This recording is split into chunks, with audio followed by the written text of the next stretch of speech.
The video games market represents quite a large part of the play industry as a whole. If toys and games represents around 156 billion, the video games market shows around 71 billion in 2012, which is just under 50% of the entire traditional toys and games market as a whole.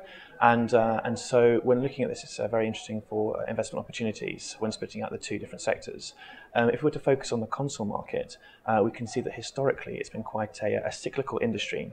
And this is interesting because it's a trend that's developed and it might be subject to change. So historically we've seen, for example, in 2001 we had the first console releases from the Xbox and PlayStation 2. The market enjoyed a very strong peak in growth and then subsequent decline until the next peak in growth was in 2007 when there was more console releases with the PlayStation 3 and the Xbox 360. However, post-2007 there's also been a decline now, and there have actually been some handheld console releases in 2011 and 2012. These have been predominantly the Nintendo 3DS and the Sony PlayStation Vita. And now these two consoles are bucking this trend at the moment of going up and down. And when these releases have happened, the market has stayed quite static. I think in 2012 it was at 1% static for the whole video games market. And so it's interesting to note that we are now seeing a change in tradition, if you like, with the video games. But this is partly due, well, in fact, probably mainly due to the usurpation of market share by digital gaming. So post-2007, we saw digital gaming coming around and taking market share.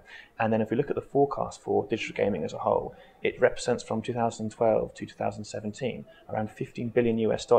And that is about half of the total expected revenue of 30 billion, which is meant to come from the video games market. So quite an exciting area. And this is the reason why there has been these ups and downs and sort of plateauing out, if you like, of the industry. So yeah, all very exciting in that respect. If we look at the handheld consoles and take that as a particular microcosm, we can see that yes, these consoles haven't really impacted the market as of yet, but if we were to look at it in greater detail and split out between developed and emerging markets, we will see that in the forecast period, Brazil, Mexico and Russia are subject to what are forecast to do very well, whereas countries like Switzerland, the Netherlands and also the US are going to have a negative growth in absolute terms and also in growth terms for the forecast period. And this suggests that there might be a trend between both developed and emerging markets, suggesting that perhaps countries like the US have already had their time on the handheld console market and so are now not going to be as profitable as the emerging markets might be.